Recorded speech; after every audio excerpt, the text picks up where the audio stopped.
वाले संविधान में ही भेदभाव करते रहे। जो भारत को आंख दिखाते थे वो आज आटे के लिए भटक रहे हैं। में बिहार के प्रधानमंत्री नरेंद्र मोदी ने नवादा में एक सार्वजनिक रैली को संबोधित करते हुए कहा, मोदी की गारंटी इंडी गठबंधन के सदस्यों को परेशान कर रही है, वे इसे पसंद नहीं कर रहे हैं। इंडी गठबंधन के एक बहुत बड़े नेता ने कहा कि मोदी, आप जो भी गारंटी देते हैं उन पर प्रतिबंध होना चाहिए। क्या आप मोदी की गारंटी से डरते हैं? अगर मैं अपने देशवासियों से कहूं कि मैं 24 घंटे काम करूंगा, तो क्या यह अपराध है? मोदी गारंटी देते हैं क्योंकि वो गारंटी को पूरा करने के लिए कड़ी मेहनत करते हैं। मैंने गारंटी दी कि अनुच्छेद 370 हटा दिया जाएगा। परिणाम क्या था? अनुच्छेद 370 चला गया था या नहीं? मोदी ने कश्मीर में 370 खत्म करने की गारंटी दी। नतीजा क्या हुआ? 370 गई कि नहीं गई? गई कि नहीं गई? ये बाबा साहब आंबेडकर के संविधान की बातें करते हैं, लेकिन ये इंडी गठबंधन वाले जवाब दें। इतने साल आपने राज किया, संविधान के नाम से गीत गाते रहते हो, लेकिन आपने जम्मू कश्मीर में बाबा साहब आंबेडकर का संविधान लागू नहीं होने दिया था। ये मोदी है तो बाबा साहब आंबेडकर के संविधान को जम्मू कश्मीर की धरती पर भी ले गया, इतने सालों के बाद ले गया। और आप कमाल देखिए, कांग्रेस के राष्ट्रीय अध्यक्ष, छोटा पद नहीं है, उन्होंने अभी भाषण किया।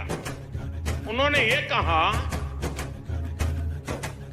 और वो कहीं शायद राजस्थान में बोल रहे थे, उन्होंने कहा कि भाई ये राजस्थान में आकर के 370 का क्या लेना देना?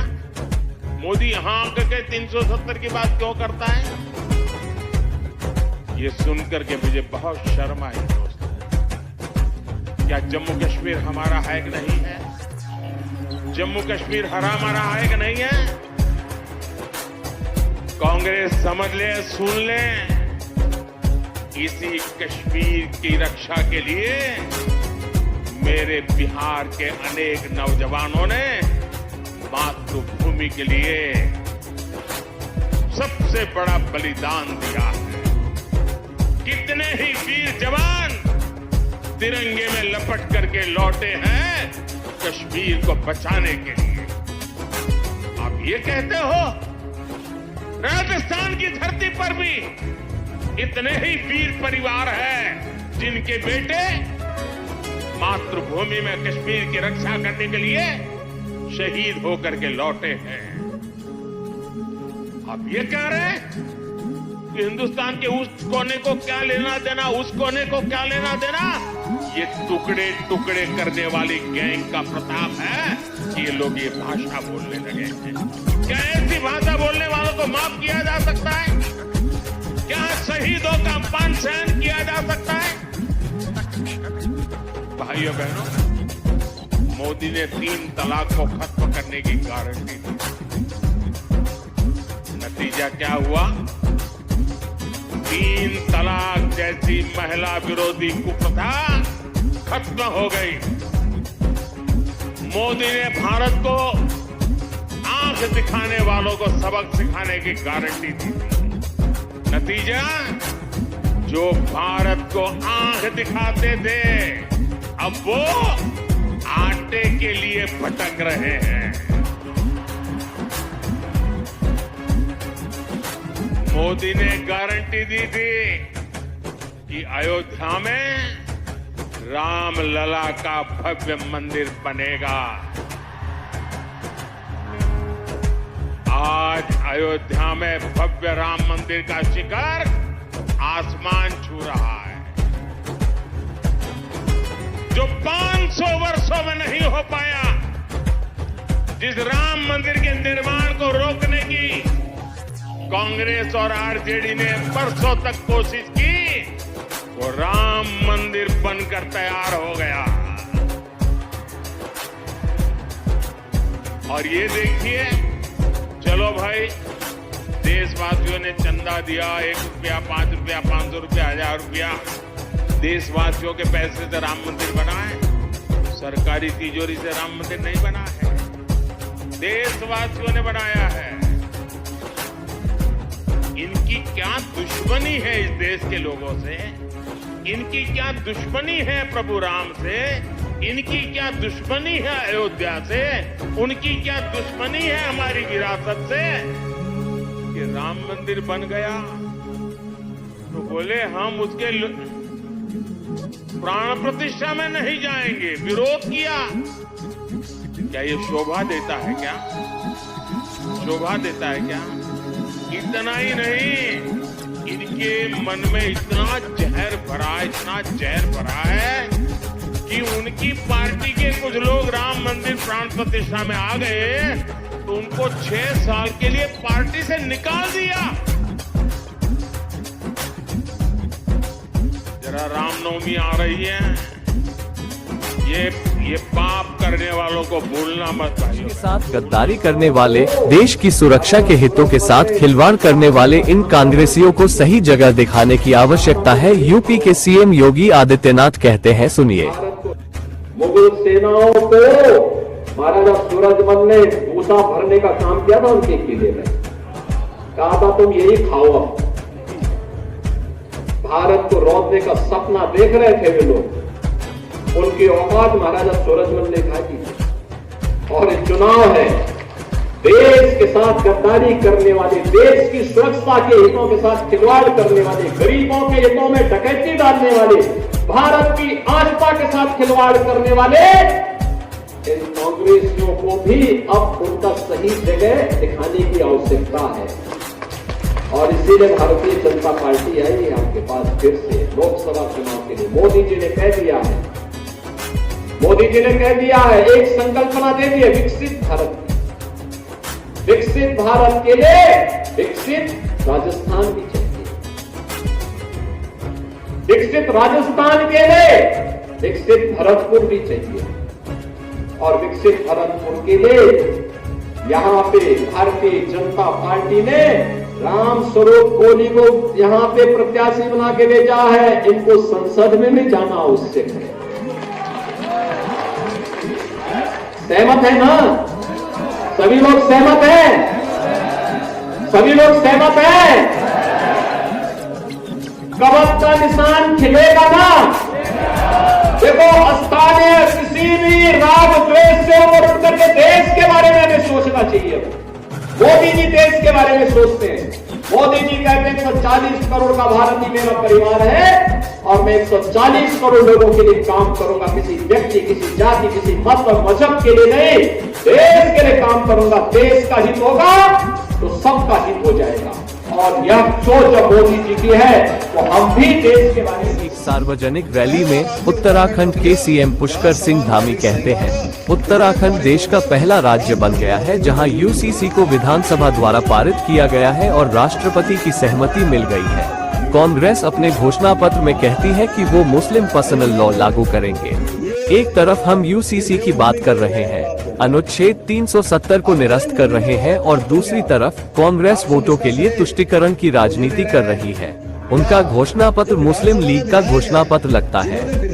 देश का पहला राज्य उत्तराखंड बन गया जहां समान नागरिक संहिता का विधेयक पारित होकर राष्ट्रपति महोदय की मंजूरी मिल गई।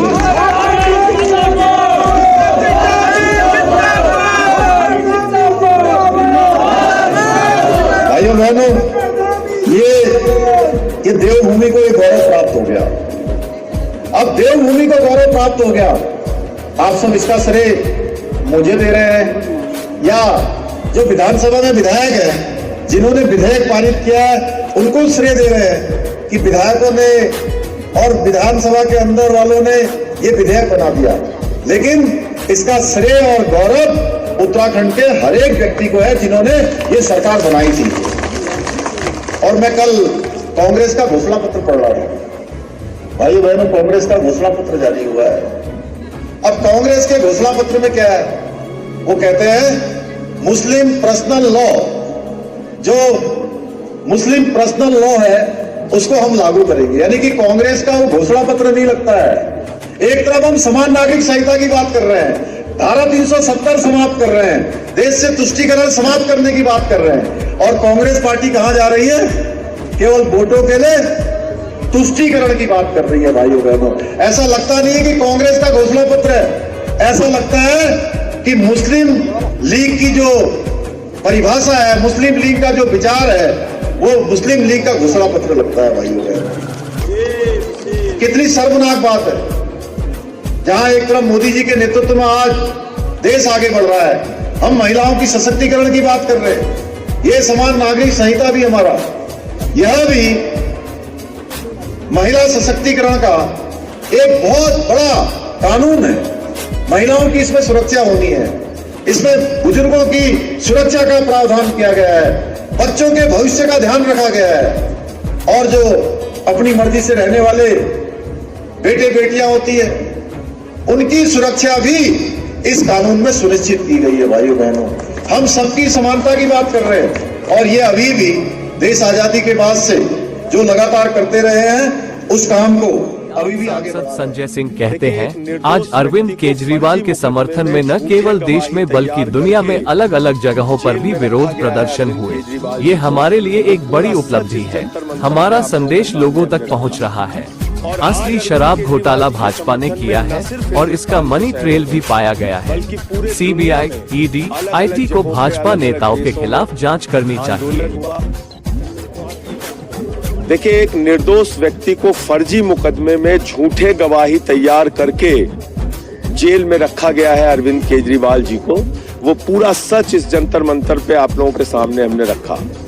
और आज अरविंद केजरीवाल जी के समर्थन में न सिर्फ हिंदुस्तान के शहरों में बल्कि पूरे दुनिया में अलग अलग जगहों पे, अलग अलग देशों में आंदोलन हुआ, सड़क पर लोग उतरे। ये एक बहुत बड़ी उपलब्धि है हमारे लिए। हमारा संदेश लोगों तक पहुंच रहा है कि एक तानाशाह हुकूमत, एक तानाशाह सरकार इस देश के अंदर चल रही है। और असली शराब घोटाला अगर किसी ने किया है तो भारतीय जनता पार्टी ने किया है। उसकी मनी ट्रेल भी मिल गई है। सीबीआई की, ईडी की, इनकम टैक्स डिपार्टमेंट की जांच बीजेपी के खिलाफ होनी चाहिए। बीजेपी के नेताओं से पूछताछ होनी चाहिए, उनको गिरफ्तार करना चाहिए। और अगर एलजी साहब में जरा सा भी नैतिकता बची है तो उनको चिट्ठी लिखनी चाहिए। सीबीआई की इंक्वायरी, ईडी की इंक्वायरी बीजेपी वालों के खिलाफ। कैंपेन शुरू करें तो इसलिए कि लोगों के बीच भी जाएंगे आप लोग? लोगों के बीच में एक एक कार्यकर्ता जाएंगे और जो पूरा झूठ है इस पूरे मुकदमे का, उसको जनता के सामने उजागर करें। बंगाल के जलपाईगुड़ी में प्रधानमंत्री नरेंद्र मोदी की सार्वजनिक रैली में बड़ी संख्या में लोग शामिल हुए।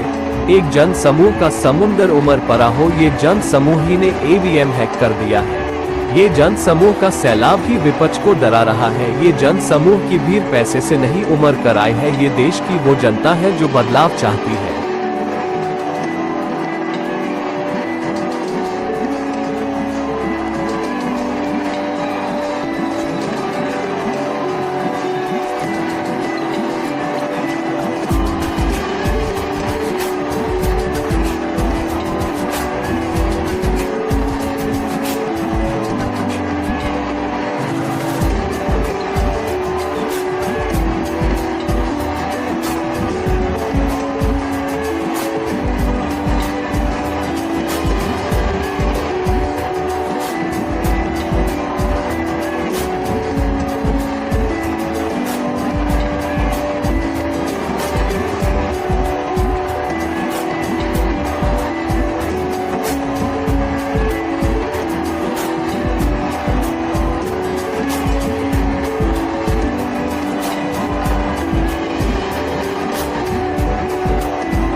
मंत्री राजनाथ सिंह कहते हैं, घोषणा पत्र में हमने यानी भाजपा ने जो भी वादे किए हैं, हमने उन्हें पूरा किया है। अर्थव्यवस्था की विकास दर बढ़ रही है, राजकोषीय घाटा कम हो रहा है, निर्यात बढ़ गया है और निवेश अपने चरम पर है।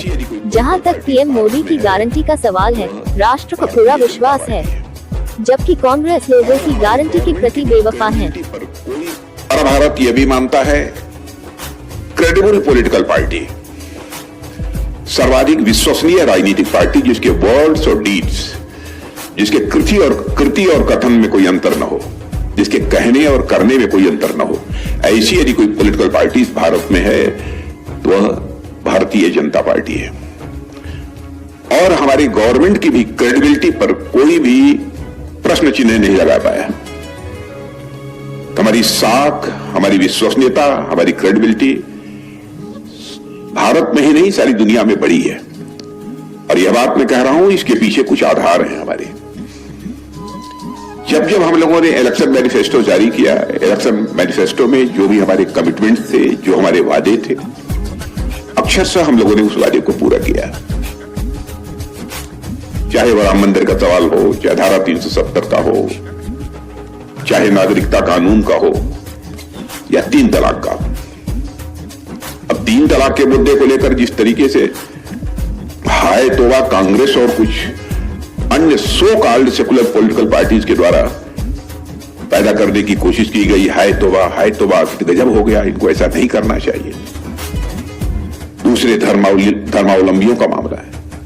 बहनों भाइयों, चाहे हिंदू हो, मुस्लिम हो, चाहे क्रिश्चियन हो, चाहे यहूदी हो, चाहे पारसी हो, जो भी यदि भारतीय नागरिक है, तो सभी की मां बहन हमारी भी मां बहन है। उसकी सुरक्षा, उसके मान सम्मान को के प्रति एक भरोसा पैदा करना, ये हमारी जिम्मेदारी बनती है और इस काम को हम लोगों ने किया है। और मैं ये कह सकता हूं कि पिछले 10 वर्षों में भारत की आर्थिक, राजनीतिक और राजनीतिक के अतिरिक्त सामरिक यानी स्ट्रेटेजिक और संवैधानिक और सांस्कृतिक दृष्टि से ये पिछले जो 10 वर्ष रहे हैं वह स्वर्णिम सिद्ध हुए हैं। यह जो मैं कह रहा हूं एग्जैगरेशन नहीं है, यह अतिशयोक्ति नहीं है, यह सच्चाई है। और भारत की सफलता को लेकर सारे देश में एक पॉजिटिव सेंटिमेंट इस समय है। और मैं कह सकता हूं कि जिस प्रकार का पॉजिटिव सेंटिमेंट इस समय है भारत में, ऐसा पॉजिटिव सेंटिमेंट इसके पहले कभी नहीं था। ग्रोथ रेट इकोनॉमी की तेजी से बढ़ रही है, फिस्कल डेफिसिट घट रही है, एक्सपोर्ट बढ़ा है, करंट अकाउंट डेफिसिट भी कम हुई है, इन्वेस्टमेंट बुलंदी पर है, महंगाई कम हो रही है। और सब मिला जुला कर भी कहना हो तो मैं कह सकता हूं अवसर भी बढ़े हैं और इनकम भी बढ़ी है। अवसर भी बढ़े हैं और आय भी बढ़ी है। और आप लोगों ने यह भी रिपोर्ट देखी होगी कि नीति आयोग ने साफ तौर पर यह कहा है, जिसको कि कई दुनिया की फाइनेंशियल फर्म्स ने भी इंडोर्स किया है, कि भारत में 2014 के बाद 25 करोड़ लोग गरीबी रेखा से बाहर होने में सफल हुए हैं। 25 करोड़ लोग को हम लोगों ने गरीबी रेखा से बाहर किया है। बैंक का एनपीए, नॉन परफॉर्मिंग एसेट में रिकॉर्ड कमी आई है। जहां तक मुझे इस समय याद है अप्रोक्सीमेटली 11.8% जो पहले हुआ करता था, अब अप्रोक्सीमेटली 3.1, 3.2 के आसपास है। या हो सकता है कि इन दिनों में लेस देन 3 हो गया हो, 3% हो गया हो। मोदी जी की गारंटी का जहां तक प्रश्न है, सारे भारत को भरोसा है। वही जहां मोदी जी की गारंटी के प्रति सारे देश को भरोसा है, वहीं पर कांग्रेस की गारंटी के प्रति मंत्री आतिशी कहती हैं, न केवल दिल्ली में बल्कि हमारे देश के 25 राज्यों में और दुनिया के 8 देशों में आप कार्यकर्ताओं ने उनकी गिरफ्तारी के खिलाफ उपवास किया। अरविंद केजरीवाल की गलती यह है कि उन्होंने दिल्ली के बच्चों को अच्छी शिक्षा दी, कि उन्होंने मुफ्त में अच्छी स्वास्थ्य सेवा दी, कि उन्होंने वरिष्ठ नागरिकों के लिए मुफ्त तीर्थ यात्रा दी और उन्होंने महिलाओं को मुफ्त बस की सवारी दी।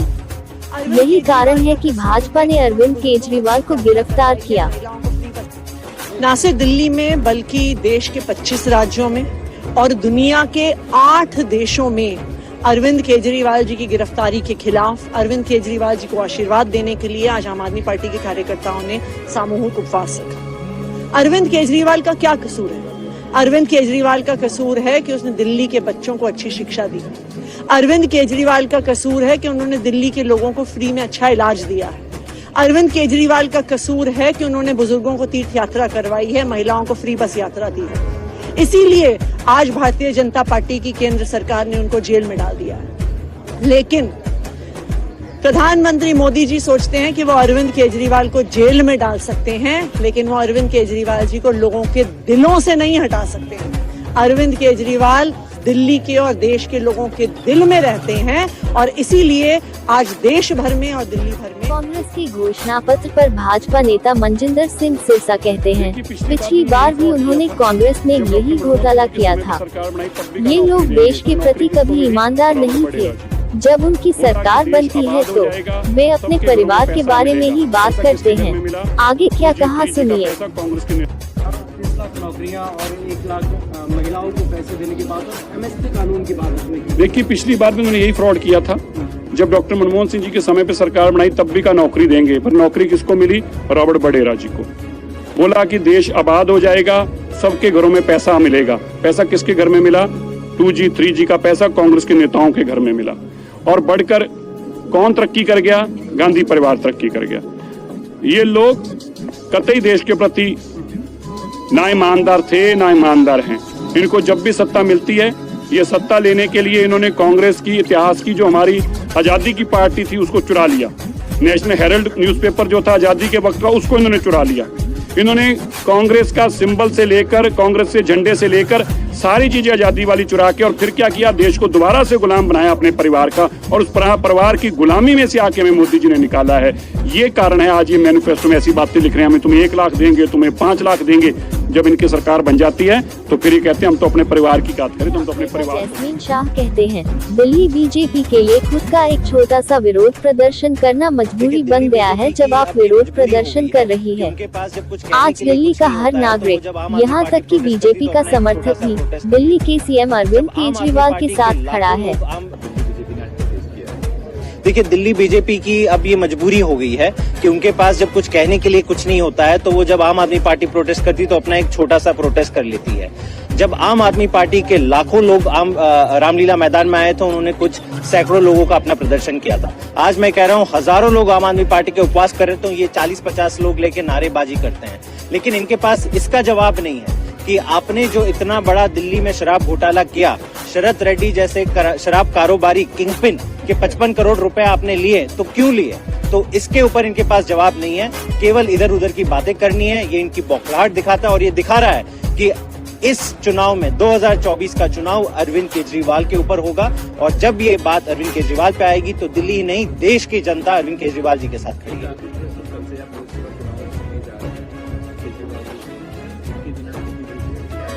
देखिए, इनको लगता है कि केजरीवाल जी को एक बार अगर बंद कर दिया तो आम आदमी पार्टी चुनाव नहीं लड़ पाएगी। ये इनकी सबसे बड़ी भूल है। मुझे लगता है मोदी जी ने अपने राजनीतिक करियर की सबसे बड़ी भूल करी है केजरीवाल जी को अंदर डालकर। जितने खतरनाक अरविंद केजरीवाल जी अंदर है उतने बाहर भी नहीं है, और उनके साथ जो लोगों का जुड़ाव है, जो सिंपैथी हमें दिल्ली भर में दिख रहा है कि भाजपा के समर्थक खुद आके कह रहे हैं कि हमने मोदी जी को वोट दिया था, लेकिन इसलिए नहीं दिया था कि अरविंद केजरीवाल और आम आदमी पार्टी और विपक्ष के तमाम नेता को आप जेल में डाल दो, फर्जी मुकदमे कर लो और विपक्ष ही खत्म कर दो। तो आज दिल्ली की हर जनता, दिल्ली में भाजपा का भी समर्थक अरविंद केजरीवाल के साथ खड़ा है, और 2024 में उन्होंने मन बना लिया है कि कैसे भी करके प्रदेश भाजपा पर आपके आरोपों पर गोरखपुर के सांसद रवि किशन कहते हैं, जांच एजेंसियां दूसरे लोगों के घरों में क्यों नहीं जाती है? अगर कोई भ्रष्टाचार में शामिल है तभी एजेंसियां उनके घर पर छापा मारती है। ये बचकाना व्यवहार करने का समय नहीं है। खोजी एजेंसियां केवल उन स्थानों पर जाती हैं जहां भ्रष्टाचार के प्रमाण है या कुछ गड़बड़ होती है और किसी प्रकार का बड़ा भ्रष्टाचार होता है जिसने अर्थव्यवस्था को प्रभावित किया है। NIA एक बहुत मजबूत एजेंसी है। वे एजेंसियों को खत्म करना चाहते हैं, लेकिन इस तरह से देश समाप्त हो जाएगा। विपक्ष को अपरिपक्व बातें नहीं कहनी चाहिए। लोग शिक्षित हैं और अच्छी तरह से जानते हैं कि उनके आसपास क्या चल रहा है। लोगों को बेवकूफ बनाने का खेल दशकों पहले खत्म हो चुका है। भ्रष्टाचार करो, आपके घर काहे नहीं जांच एजेंसी आती है भाई? इनके घर काहे नहीं आती? किसी और के घर क्यों नहीं जाती? कोई करेगा तो ही उसके घर आती है जांच एजेंसी। ये बच्चों जैसी बातें करने का समय गया। जांच एजेंसी वहीं जाती है जहां कुछ लगे, जहां पर कुछ लगे कि there is something fishy has happened and there is some kind of major, massive or bigger corruption has happened who's affected the economy, वहां पर ही जांच एजेंसी जाती है। जांच एजेंसी कोई पागल नहीं है, ये बहुत स्ट्रांग एजेंसी है। ये लोग चाहते हैं एजेंसियों को खत्म करना तो देश खत्म हो जाएगा, ऐसे नहीं। एजेंसी अपना काम करती है और जहां पर कुछ पाया जाता है, देखिए संजय सिंह में ईडी ने विरोध उनकी जमानत के लिए नहीं किया, जो उनको क्वेश्चन करना था वो पर्याप्त उनसे सारे क्वेश्चन सबूत ले लिए। ऐसी कोई बात नहीं, इमेच्योर बातें विपक्ष ना करे, मेच्योरिटी पे धरातल पे आए। ये देश की जनता डिजिटल हो चुकी है, मेरे देश की जनता पढ़ी लिखी अब हो गई है। मोदी जी ने 10 साल में सबको ट्रेंड कर दिया है, अब बेवकूफ बनाने वाला 80 और 90 का। लाइक कीजिए, सब्सक्राइब, शेयर कीजिए और कमेंट कीजिए AI न्यूज़ को।